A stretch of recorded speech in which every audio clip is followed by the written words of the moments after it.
time no see. Good morning, good noon, good afternoon, good evening, good night. It is your Olinda here again, bringing you back the new episode of Opera Weirds. And I'm finally back to this podcast and back to concert hall after a few months of dedication to the academics. And guess which concert I attend? Yes, is exactly the one that I presented in the title. Is Verdi's Requiem at Carnegie. And I am still not tired of it. This time it was the Cleveland Orchestra under Franz Walter Most. I would say Cleveland Orchestra is American people's favorite for sure because the New York Times once titled it America's Finest Orchestra. Uh, and I still remember it. And I remember before the concert at 7, the scoffer in front of Carnegie Hall was asking me if I would like to sell my ticket to them.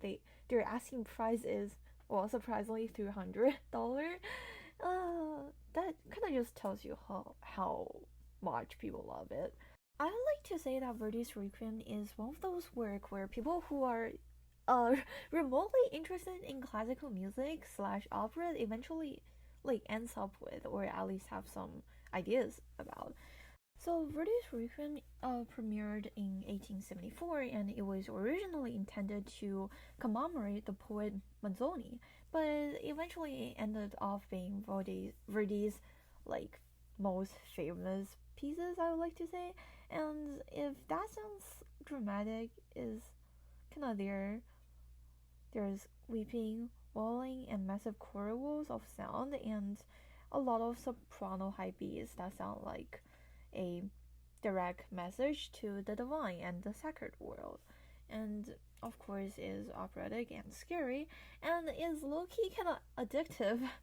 I first heard Verdi's Requiem live in September of 2023 when Yannick Nazé-Séguin brought the Mad Orchestra. And that was the start of the season.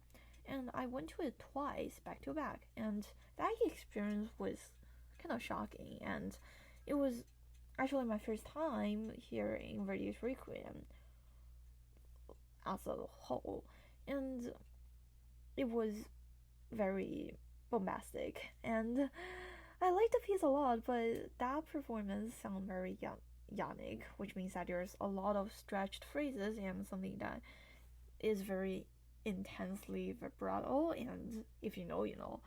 Then in 2024, I heard Franz Walter Most with the Vienna Philharmonic, and that was kind of the opposite, even though they didn't do Requiem, but still, Franz Walter Most conducting style sounds just tight, clean, and great.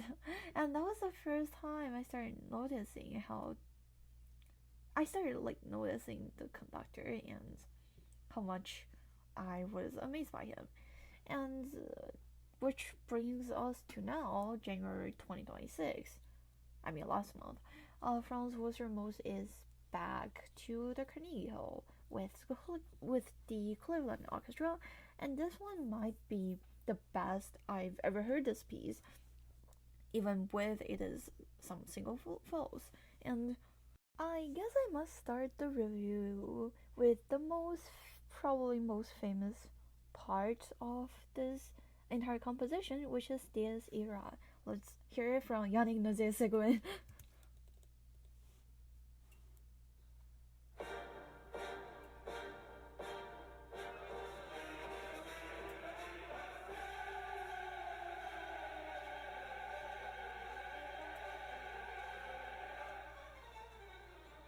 So it's basically just this part.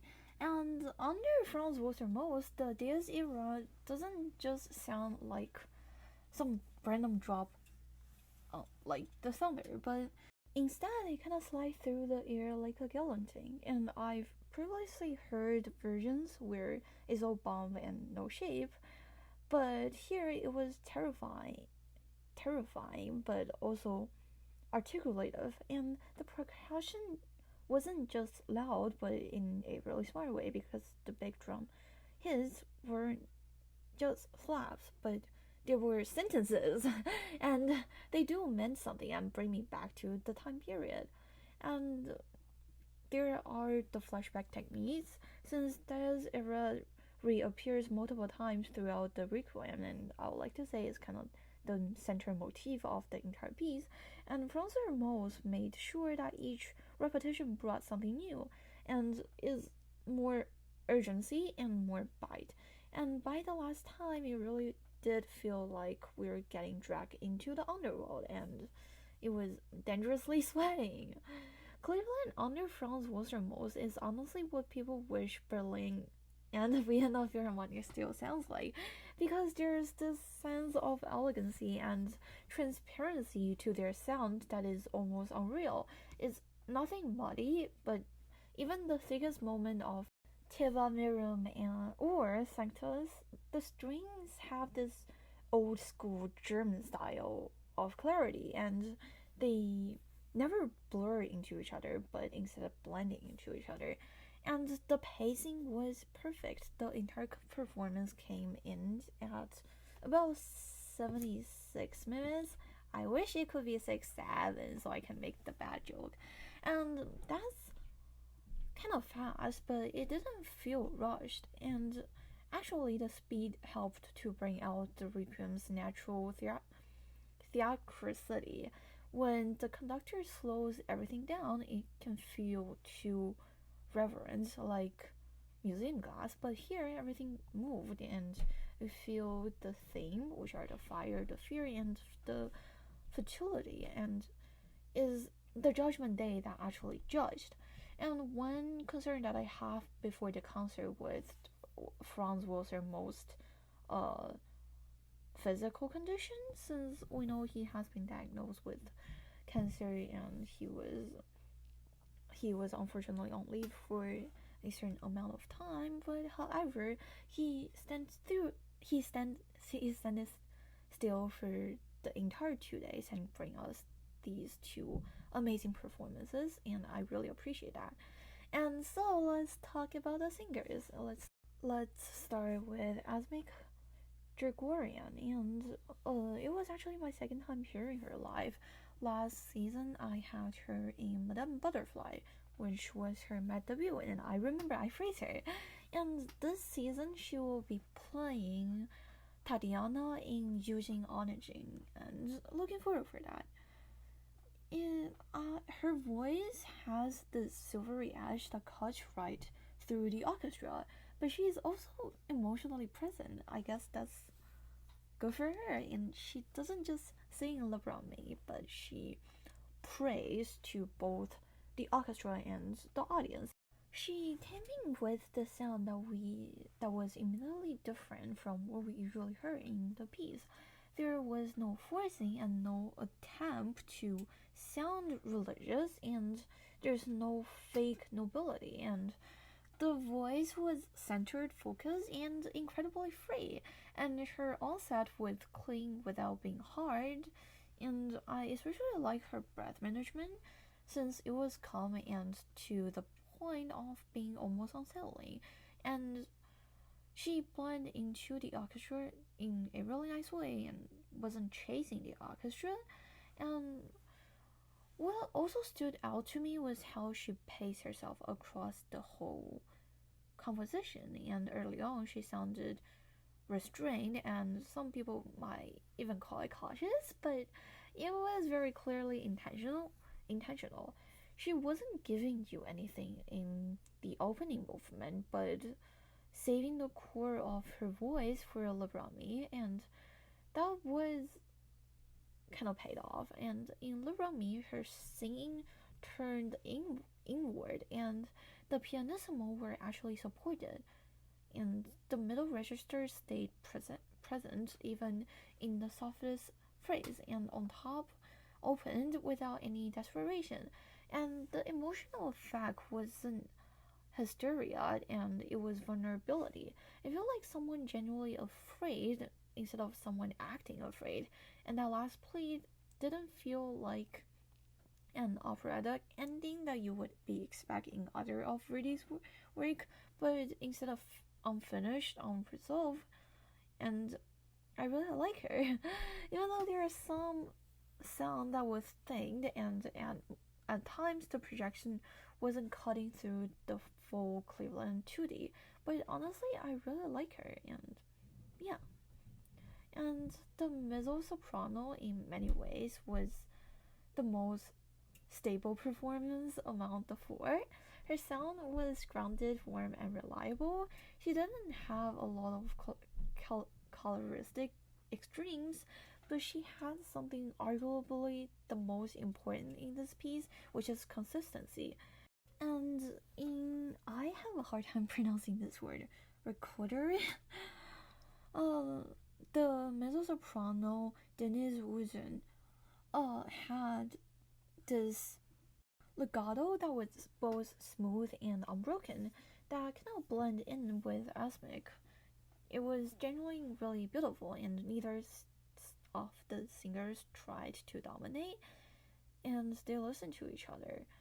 So, yeah, so it is one of the reasons why I like this performance. And Uzun didn't attempt to be a sharp voice, and the kind you sometimes hear in the Italian mezzos, but she kind of compensated with sincerity and this tonal honesty. And yeah, in this in Requiem, I guess I would take this coherence over the theoretics for the whole time. And the tenor was Joshua Guerrero, and the thing about him is where the things started to fall apart a little bit. Verdi writes the tenor part in Requiem as something that was almost priestly, especially in Hostias. The sound needs to glow, and it doesn't mean to be loud, but instead it needs presence and the sense of light floating upward. And here the singing wasn't overly cautious, the tone was retreated instead of projecting, and the dynamic was too soft but not luminous. So instead of sounding transcendent, it sounded tentative, almost like the singer was afraid of disrupting the atmosphere that the Cleveland Orchestra presented. And that was the problem, because Hoshias isn't a lullaby, but instead it was an offering, and you have to dare to let the sound bloom, even at a piano.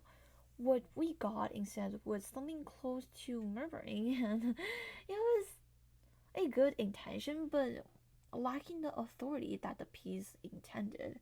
And compared to great Verdi tenors, I suppose, especially those who treat this composition with the same seriousness as Radames or Othello, it felt underpowered.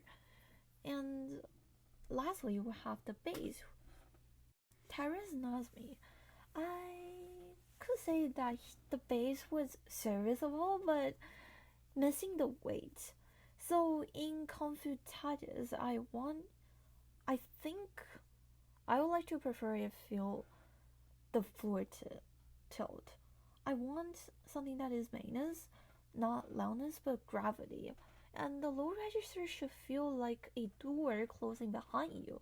And there, the notes were there, and the intonation was fine, but the sound didn't command the space. And part of it might be the whole, but Carnegie Hall is already probably the best music hall in the United States. And I guess part of it might be the conductor's choice to not to exaggerate, but still, this voice of judgment just sounded too polite, and nothing was actively wrong, and there wasn't any technical disasters, but it's just not enough presence to make the moment land in the way that it's supposed to be. And the Cleveland Orchestra under Lisa Wong was a real backbone of the whole night. I already heard them do Beethoven 9 last year, so I knew they were really good. But they really turned up for this one, and it was tremendous. And they pivot something similar from thunder to whisper, and is really, really great. I really like it, especially considering the fact that the chorus members are actually volunteers and they fly here I guess, themselves. I've watched this documentary on the Cleveland Orchestra. I really admired the spirit that they have. And in contrast, Yannick's Requiem is what happens when you treat piece like La Boheme with incense. It's all drama, all rubato, and some very luxurious phrasing, and that's where the problem is. It feels like he's directing a movie trailer and everything is just a climax. That's why I really enjoy this performance brought by Franz Walter Most and the Cleveland Orchestra, because he keeps everything tighter and less indulgent, but more terrifying. And he wasn't just showing you the flames, but letting you realize that you as an audience was already on fire. And that's the difference, I guess. There are moments in Verdi's Requiem where you feel like Verdi is trying to confront death himself and somehow win. This performance didn't try to win death, but instead it faced death in the face, tell the truth, and ask for mercy. That's why I really like it, and I wish I can hear Franz Walter Most next year at the Carnegie Hall. Wish him the best. And that's probably it. And as always, if you have any questions, comments, or opinions on what I said, please email me at aulindatang@gmail.com. It is aulindatang@gmail.com. I love hearing everything from you. So, yeah, great.